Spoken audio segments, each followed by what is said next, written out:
Krishna Krishna Krishna Ram Ram Hare Hare Krishna Krishna Krishna Hare Hare Ram Ram Ram Hare Krishna Krishna Krishna Hare Ram Ram Ram Hare Krishna Krishna Hare Ram Ram Hare Krishna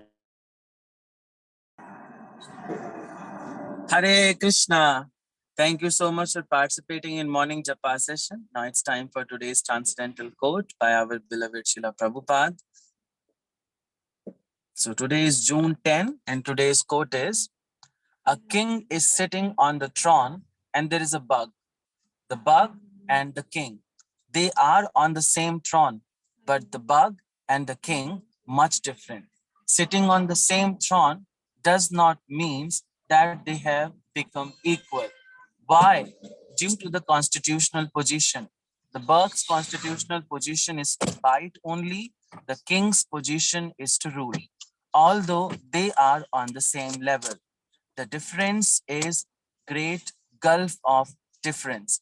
Similarly, God and the living entity may sit down together, may talk together, they lie together, eat together, but that difference will be there. Montreal, June 10, 1968. Hindi में अनुवाद है, एक राजा सिंहासन पर बैठा है और एक कीड़ा भी। दोनों एक ही सिंहासन पर बैठे हैं, किंतु दोनों में बड़ा अंतर है। एक ही सिंहासन पर बैठने का अर्थ यह नहीं है कि दोनों एक समान हो गए। क्यों? अपनी वास्तविक स्थिति के कारण, अपनी स्वाभाविक स्थिति के कारण। कीड़े की सहज स्थिति दूसरों को काटना है और राजा की स्थिति शासन करना है। यद्यपि दोनों समान स्तर पर हैं, उनमें विशाल अंतर है। इसी प्रकार भगवान और जीवात्मा दोनों एक साथ बैठ सकते हैं, एक साथ बातें कर सकते हैं, लेट सकते हैं, खा सकते हैं, किंतु वह अंतर बना ही रहेगा। Montreal 10 June 1968। Bhaktivedanta Swami Srila Prabhupada ki jai. So today I will try to do this explanation seva. For that I just need your blessings. Please bless me do that. Vancha kalpatarubhyascha kripa sindhubhya cha patitanam pavanebhyo vaishnavebhyo namo namah. Ananta koti vaishnav bhakt vrind ki jai. Srila Prabhupada ki jai. Hare Krishna. Yes, so आज के coat में श्रील प्रभुपाद हमें एक उदाहरण देकर ये समझा रहे हैं कि हमारी और हमारे हृदय में बैठे परमात्मा की स्थिति कैसी है।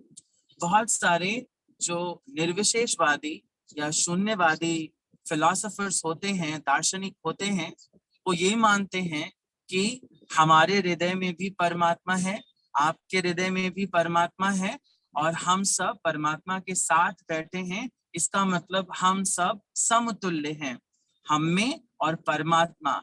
यहाँ पर हम का मतलब जीवधारी है, परमात्मा का मतलब भगवान का वह स्वरूप जो हमारे साथ रहता है, जिसकी वजह से हम में चेतना है, जिसकी वजह से हमारा जो जीवात्मा स्वरूप है वो स्फुरित है, उसमें चेतन अवस्था रह रही है उसी वजह से। तो ये कल्पना का, ये एक्चुअली कल्पना मात्र ही है। श्रील प्रभुपाद इसका खंडन एक उदाहरण देते हुए कर रहे हैं। श्रील प्रभुपाद कह रहे हैं कि एक सिंहासन पर एक राजा बैठा हुआ है, साथ में उसी सिंहासन पर एक कीड़ा।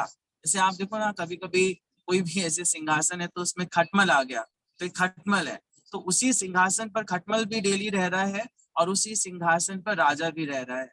राजा रोज आता है, अपनी सभा ऑर्गेनाइज करता है, खटमल भी वहीं पड़ा हुआ है। तो अगर खटमल ये कल्पना कर ले कि वो राजा के समतुल्य है, वो राजा की तरह कार्य करेगा, और प्रजा अगर ये समझ ले कि जो खटमल है वो राजा के समान तुल्य है, तो राजा के समान तुल्य अगर वो समझते हैं तो प्रजा भी मूर्ख है। और वो जो खटमल जो इस प्रकार की परिकल्पना बना के बैठा है कि वो राजा के समतुल्य है, तो ये दोनों ही परिकल्पनाएं एक्चुअली में मूर्खता का प्रमाण है। प्रभुपाद स्वाभाविक स्थिति की बात कर रहे हैं। कोई भी जीवात्मा किसी भी स्थिति को प्राप्त क्यों ना कर जाए, वो भगवान के समतुल्य कभी नहीं हो सकती है। श्रील प्रभुपाद बता रहे हैं कि जो खटमल है, जो कीड़ा है, उसका स्वभाव है काटना, राजा का स्वभाव है शासन करना। वैसे ही भगवान का स्वभाव है राज करना और जीवात्मा का स्वभाव क्या है? सेवा करना। जीवेर स्वरूप है नित्य कृष्ण दास। किसका दास बनना? राजा का दास बनना। राजा कौन है? कृष्ण है। यानी कृष्ण की दासता स्वीकार करना ही जीव आत्मा की स्वाभाविक स्थिति है। और इस स्वाभाविक स्थिति को कोई कितना भी काल्पनिक या बाहरी या बनावटी रूप से बदलने का प्रयास कितना भी कर ले, वो बदल नहीं सकता। जैसे आप देखिए इस कलयुग के जो समय चल रहा है, इस समय में हर कोई राजा बनना चाहता है, हर कोई राजा बनने का प्रयास कर रहा है। इवन बहुत सारे लोग तो भगवान बनने का प्रयास कर रहे हैं, कहते मैं भगवान। आप किसी नए व्यक्ति के पास जाएं और उससे बोलें कि भगवान का अस्तित्व अलग है, आपका अस्तित्व अलग है, तो शायद ही बिरले ही लोग इसको एक्सेप्ट करेंगे, जो श्रद्धावान व्यक्ति है। अश्रद्धालु व्यक्ति इसको सिरे से खारिज कर देगा, बोलेगा भगवान के भी दो हाथ हैं, हमारे भी दो हाथ हैं, भगवान के दो आंखें, हमारी भी दो आंखें, भगवान भी तो खाते हैं ना, हम भी खाते हैं। तो वो अपने आप को भगवान के समतुल्य डिक्लेयर करेगा। ये मायावादी विचारधारा है। प्रभुपाद इसको खंडित करते हुए कह रहे हैं कि ऐसा कभी भी नहीं हो सकता है कि जो जीव आत्मा है वो अपने स्वाभाविक स्वरूप को त्यागे, चाहे वो कितना भी बनावटी प्रैक्टिस क्यों ना कर दे। इस टाइम पे हर कोई, जैसे मैंने बोला ना, राजा बनने का प्रयास कर रहा है, बट हर कोई गुलाम है, हर कोई सेवा कर रहा है। वो कहता है कि वो राजा है, देश का सबसे बड़ा जो पोस्ट है वो राष्ट्रपति है। अगर हम राष्ट्रपति को देश का राजा कहें तो वो भी गलत है, वो भी सेवक है, वो भी जनता की सेवा कर रहा है कि नहीं? और अगर आप देखें एक किसी कंपनी का कोई बहुत बड़ा मालिक है, वो सोचे मैं मालिक हूँ, तो आप देखें तो वो भी सेवा कर रहा है, उस कंपनी की सेवा कर रहा है। लोग अपने घर में से गृहस्थ जीवन की बात करें तो लोग अपनी पत्नियों की सेवा कर रहे हैं, बच्चों की सेवा कर रहे हैं। कुछ नहीं कर रहे हैं तो एक जानवर पाल लेते हैं, उसकी सेवा कर रहे हैं। सेवा का स्वरूप नहीं त्याग सकते आप, क्यों? क्योंकि आपकी स्वाभाविक स्थिति है। उसी प्रकार जैसे कि एक कीड़े की स्वाभाविक स्थिति है काटने की, वो काटता है, और राजा का स्वाभाविक स्थिति है क्या? राज करना, है ना? कोई अगर कुछ नहीं कर रहा होता है तो अपने इंद्रियों की सेवा कर रहा होता है। हम कहीं जा रहे हैं, कुछ भी खा ले रहे हैं, कुछ भी देखे ले रहे हैं, तो इसका मतलब क्या हुआ? हम अपने इंद्रियों को तुष्ट कर रहे हैं। इंद्रियों को तुष्ट करने का मतलब हम अपनी इंद्रियों की सेवा कर रहे हैं। तो आप इस स्वभाव को जितना भी त्यागने का प्रयास करें, आप त्याग नहीं सकते। आपका स्वरूप एक सेवक का था, सेवक का है और सेवक का ही रहेगा। समझने की बात यह है कि सेवा किसकी करनी है। हम एक कुत्ते की सेवा करेंगे, उसको गोद में लेकर धाम यात्रा कराएंगे और उसको बढ़िया सा माला पहनाएंगे। उसको मैं आपके साथ एक एक्सपीरियंस शेयर करूं, हम बरसाना में थे, वहां पे एक माता जी साथ में एक कुत्ता लेके घूम रहे थे और उसको माला पहनाए थे और उसको प्रसाद खिला रहे थे। तो देखिए, सेवा कर रहे हैं, कहीं ना कहीं पे सेवा कर ही रहे हैं। और हम इंद्रियों की सेवा कर रहे हैं। हम आते हैं वृंदावन और जा रहे हैं ऐसी जगहों पर जहाँ बहुत बढ़िया खाने को मिलता हो, तो अपनी जिह्वा की सेवा हम कर रहे हैं। लेकिन सेवा करनी किसकी है? कृष्ण की सेवा करनी, गुरु की सेवा करनी, क्योंकि यही एक्चुअली स्थिति है। जी, जीव का स्वरूप, अगर आप, एक और बात है ना, अगर आपको शांति प्राप्त करनी है, आप ये समस्त सेवाएं करके ना कभी भी सेटिस्फाई नहीं हो सकते। आप कितना अच्छे से अच्छा खा लें, still you will get the urge to eat something more better than this. आपका कभी भी अर्ज खत्म होगा ही नहीं। लेकिन जब आप कृष्ण का सेवा करते हैं, भगवान के लिए माला बनाते हैं, मंदिर में पोछा करते हैं, है ना, कोई भी सेवा करते हैं जो आपके गुरु ने आपको अपॉइंट किया है, उनका विश्वास है आप ये कर लोगे। और जब आप करने का प्रयास करते हो ना, तो प्रयास पर भी गुरु अगर स्माइल भी करे ना, वो शायद इस दुनिया में इतनी बड़ी सेटिस्फेक्शन का कारण बनेगी जो शायद आपको कोई भी करोड़पति खरबपति समस्त इंद्रियों को संतुष्ट करने के बाद भी नहीं मिलेगी। इंद्र जैसा स्वरूप पा जाने के बाद भी आप संतुष्ट नहीं रहोगे। इंद्र जैसा स्वरूप भी पा गए तब भी आपको स्वर्ग छिन जाने की चिंता होगी। लेकिन जब भगवान को आप सेवा करते हो तब कोई चिंता नहीं रहती। Okay, so thank you so much. आज श्रील प्रभुपाद हमें ये बता रहे हैं कि हमारी वास्तविक स्थिति क्या है और हमें अपनी वास्तविक स्थिति को भूलना नहीं चाहिए, क्योंकि ये भूल गए तो दैट मीन्स हम इस भौतिक जगत में पड़े ही रहेंगे। Okay, so thank you so much. Srila Prabhupada की जय, अनंत कोटि वैष्णव भक्त वृंद की जय। Now it's time for today's shloka recitation. आज श्लोका रिसाइट करने के लिए हमारे साथ है शिखा सक्सेना माता जी। हरे कृष्ण माता जी, अनम्यूट करिए। हरे कृष्ण प्रभु जी। माता जी, मैंने स्क्रीन पे श्लोका लगाया है। We are reading from Shrimad Bhagavad Gita chapter 11 text number 3। Hare Krishna. Hare Krishna. Shri Prabhupada की जय। एवमेतत् गता तत् स्वमात्मानं परमेश्वर द्रष्टुमिच्छामि ते रूपमेश्वरं पुरुषोत्तमम्। एवमेतदा तत् स्वमात्मानं परमेश्वर द्रष्टुमिच्छामि ते रूपमेश्वरं पुरुषोत्तमम्। एवमेतत् तथा तत् त्वामात्मानं परमेश्वर द्रष्टुमिच्छामि ते रूपमेश्वरं पुरुषोत्तमम्। हे पुरुषोत्तम, हे परमेश्वर, यद्यपि मैं अपने समक्ष आपके द्वारा वर्णित आपके वास्तविक रूप में देख रहा हूँ, किंतु मैं ये देखने का इच्छुक हूँ कि आप इस दृश्य जगत में किस प्रकार प्रविष्ट हुए हैं। मैं आपके उसी रूप का दर्शन करना चाहता हूँ। हरे कृष्णा। प्रभुपाद। सो मच माता जी। श्रीमद् भगवत गीता यथारूप की जय, श्रील प्रभुपाद की जय। यस, आज का श्लोक बहुत इम्पोर्टेंट है। साथ ही साथ आज का श्लोक हमें ये बता रहा है कि एक वैष्णव का लक्षण क्या होता है, वैष्णव किस प्रकार कृपा करते हैं, किस प्रकार वो दयालु है ना। वैष्णव जन तो तेने कहिए जे पीर पराई जाने रे। तो वैष्णव जन कैसे होते हैं, दूसरों की पीड़ा को समझते हैं। अर्जुन बोले द्रष्टुम इच्छामि, देखने की इच्छा है मेरी। स्टिल आई एम सेटिस्फाइड, बोल रहे हैं कि हाँ मैं संतुष्ट हो चुका हूँ कि आप एक साधारण पुरुष नहीं हैं, आप पुरुषोत्तम हैं। भगवान को इस श्लोक में अर्जुन पुरुषोत्तम कहकर पुकार रहे हैं। पुरुषोत्तम का मतलब है पुरुषों में उत्तम, यानी आप साधारण पुरुष नहीं हो सकते, आप परम पुरुष हैं, है ना, पुरुषोत्तमम। कुंती महारानी जब अपनी शिक्षाएं, किताब है कुंती महारानी की शिक्षाएं, उसमें जो पहला श्लोक आता है उसमें वो बोलती हैं पुरुषोत्तमम, भगवान को पुरुषोत्तम कह के कॉल करती हैं।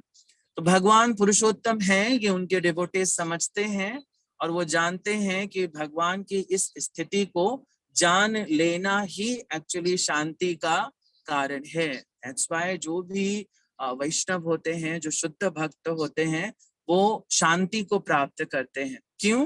क्योंकि वो जानते हैं जन्म कर्म च मे दिव्यम एवं यो वेत्ति तत्वता, है ना। भगवान की इस स्थिति को जानते हैं कि भगवान के जन्म कर्म सब दिव्य हैं और भगवान पुरुषोत्तम है। तो जो भक्त है वो तो इस स्थिति को जानता है। स्टिल अर्जुन इतना सेटिस्फाइड हो गए, वो सामने बोल रहे हैं कि मैं आपको द्विभुज रूप में देख रहा हूँ, आई एम कंप्लीटली सेटिस्फाइड। पहला श्लोक का अगर आप 11वें अध्याय का पढ़ें तो उसमें बोले आई एम कंप्लीटली कन्विंस्ड। आप जो भी मुझे स्वरूप बता रहे हो, आपने जितनी भी विभूतियां बताई, गुहितम ज्ञान दिया मुझे 9वें अध्याय में, सब मुझे समझ आ रहा है, मैं स्टिल सेटिस्फाइड हूँ। देन प्रश्न ये उठता है कि भगवत गीता 18 अध्याय तक चली कैसे? भगवत गीता तो 10वें अध्याय पर देखने पे लग रहा था खत्म हो रही है, इवन 11वें अध्याय पर भी खत्म हो जानी चाहिए। फिर अर्जुन इतना प्रश्न क्यों पूछ रहे हैं? क्यों? क्योंकि जो वैष्णव का लक्षण है ना, पीर पराई जाने रे, दूसरों की पीड़ा को समझते हैं। अर्जुन जानते हैं कि बहुत सारे ऐसे धूर्त व्यक्ति आएंगे जो इतना सारा एक्सप्लेनेशन सुनने पर भी भगवान की स्थिति को एक्सेप्ट नहीं करेंगे और इस भौतिक जगत में पड़े रहेंगे, है ना। जो भागवत होते हैं, जो महाभागवत होते हैं, उनके लिए एक कुत्ते और एक ब्राह्मण में कोई डिफरेंस नहीं होता है। क्यों? क्योंकि वो कुत्ते और ब्राह्मण को जीवात्मा स्तर पे समझते हैं, वो बाह्य आवरण के रूप में नहीं समझते। हम क्या करेंगे, हम एक कुत्ते को अलग आइडेंटिटी देंगे, एक राजा को अलग आइडेंटिटी देंगे, एक जनरल रेलवे डिब्बे में बैठने वाले व्यक्ति को एक अलग स्टैंडर्ड से हम ट्रीट करेंगे, है ना। फर्स्ट क्लास एसी में बैठे व्यक्ति को एक अलग स्टैंडर्ड से ट्रीट करेंगे। बट जो वैष्णव होते हैं, जो भागवत होते हैं, उनके लिए ऐसा कोई भी डिस्क्रिमिनेशन नहीं होता है। ऐसे डिवोटीज को उत्तम अधिकारी कहते हैं, फर्स्ट क्लास डिवोटीज। तो जो फर्स्ट क्लास डिवोटीज होते हैं वो यही करते हैं, वो जानते हैं कि जो श्रद्धावान व्यक्ति होगा वो इतना, यानी 10वें अध्याय तक का एक्सप्लेनेशन सुनने के बाद कन्विंस हो जाएगा। लेकिन ये ऐसे व्यक्तियों की चिंता कर रहे हैं अर्जुन, जो एक लक्षण है वैष्णव का, परम दयालु। तो ये जो दयालुता का लक्षण है वो दिखा रहे हैं। दैट्स वाई वो पूछ रहे हैं कि अभी भी ऐसे धूर्त लोग होंगे जो भगवान के अस्तित्व को नहीं मानेंगे। वो ये नहीं मानेंगे कि भगवान किस प्रकार इस प्रकृति के कारण स्रोत हैं। वो सवाल उठाएंगे कि एक साधारण सा व्यक्ति जो 5,500 साल पूर्व ब्रज नाम के एक क्षेत्र में जन्म लेता है और वो कुरुक्षेत्र में जाकर एक अर्जुन नाम के व्यक्ति से कहता है अहम बीज प्रदापिता, अपने आप को अहम अहम डिक्लेयर करता है, बोलता अहम भोक्ता राम यज्ञ तपसाम। कैसे प्रश्न सवाल पूछेंगे, कैसे वो कह रहे हैं कि अहम त्वम सर्व पापेभ्यो मोक्षयिष्यामि मा शुचा। वो इन सारे सवालों, इन सारे जो स्टेटमेंट्स है ना, इन सारे स्टेटमेंट पे सवाल उठाएंगे कि कैसे आप कैसे बीज प्रदापिता हो सकते हैं, इसको प्रूव करिए। सो फॉर दैट कि वो कन्विंस हो जाएं, अर्जुन भगवान से कह रहे हैं कि आप मुझे अपना विराट स्वरूप दिखाइए, आप दिखाइए कि आप कैसे इस समस्त ब्रह्मांड के कारण स्वरूप हैं। आपने कह तो दिया कि आप महाविष्णु के भी कारण हैं, जो इस सृष्टि के मूल स्रोत हैं, जिनकी वजह से अनंत ब्रह्मांडों की उत्पत्ति होती है, उनके कारण भी भगवान हैं। बट किस प्रकार हैं आप उसको दिखाइए, आप मेरे सामने शो करिए। क्यों? क्योंकि अर्जुन चाहते हैं कि जो व्यक्ति भगवान के प्रति श्रद्धा नहीं रखता है वो भगवान के ऐश्वर्यों से कन्विंस हो जाए, है ना। जैसे आप पिछले चैप्टर में पढ़ रहे थे 10वें अध्याय में, तो वहां पे भगवान अपने ऐश्वर्य बता रहे थे। तो जैसे कोई किसी टॉप मोस्ट चीज को जानता है कंपैरेटिवली, जैसे कोई जानता है कि स्वरों में श्रेष्ठ ओम है, तो भगवान ने कहा स्वरों में श्रेष्ठ ओम मैं हूँ, है ना। आदित्यों में कोई श्रेष्ठ है इसे तो आदित्य मैं हूँ, मतलब सर्वश्रेष्ठ मैं हूँ, है ना। तो ऐसे भगवान बहुत सारी अपनी उपमाएं देकर एक जनरल व्यक्ति को समझा रहे हैं। तो वैसे ही अभी जो आने वाला चैप्टर है, जो 11वां अध्याय चल रहा है, इसमें भगवान ने सिर्फ बताया है, 10वें अध्याय में सिर्फ बताया था, 11वें अध्याय में भगवान इसको क्या बोलते हैं, डेमो दिखाएंगे, है ना। बहुत सारे लोग बोलते हैं चलो बहुत बातें हो गई, अब डेमो दिखाओ, करके दिखाओ। तो भगवान अब ये करके दिखाएंगे। क्यों? क्योंकि उनका जो परम भक्त है, जिसने पूर्ण तरह से शरणागत लिया है कृष्ण को, वो उनसे रिक्वेस्ट कर रहा है कि प्लीज दिखाइए। I am convinced, still I am caring for those who are अश्रद्धालु, who may doubt on you in future. Obviously there are many, आप देखो इस कलयुग में बहुत सारे लोग भगवान के अस्तित्व पे सवाल उठाते हैं। मैं एक किताब पढ़ रहा था, उसमें बोल रहे थे श्री कृष्ण एक महापुरुष थे जिन्होंने 5,500 साल पूर्व जन्म लिया था, है ना। तो ऐसी किताबें लिखने वाला व्यक्ति तो अश्रद्धालु है ना। तो उसके लिए ये 11 से 18 अध्याय बोले गए हैं, जिसमें अर्जुन बार बार सवाल पूछ रहे हैं कि नहीं भगवान थोड़ा सा और बताओ। वो हर क्लास ऑफ पीपल को समझाना चाहते हैं कि परम भगवान कृष्ण है, जिस दैट्स व्हाई मैं उनको पुरुषोत्तम डिक्लेयर कर रहा हूँ। मैं कन्विंस हो गया हूँ। अर्जुन के सारे सवाल बहुत इंटेलिजेंट क्लास ऑफ पीपल द्वारा पूछे जाते हैं, जा रहे हैं, है ना। इस संसार में जितने भी मनुष्य रूप में जन्म लेते हैं, उनका मनुष्य रूप में जन्म लेना तभी सार्थक है जब तक वो अथाह तो ब्रह्म जिज्ञासा नहीं करते, जब तक वो स्वयं के बारे में जानने की इच्छा नहीं करते, भगवान के बारे में जानने की इच्छा नहीं करते, और स्वयं से भगवान का क्या संबंध है इसको जानने की इच्छा नहीं करते। इसको जानने की इच्छा करने के लिए अर्जुन ने बहुत इजी वे दे दिया है। क्या? भगवत गीता।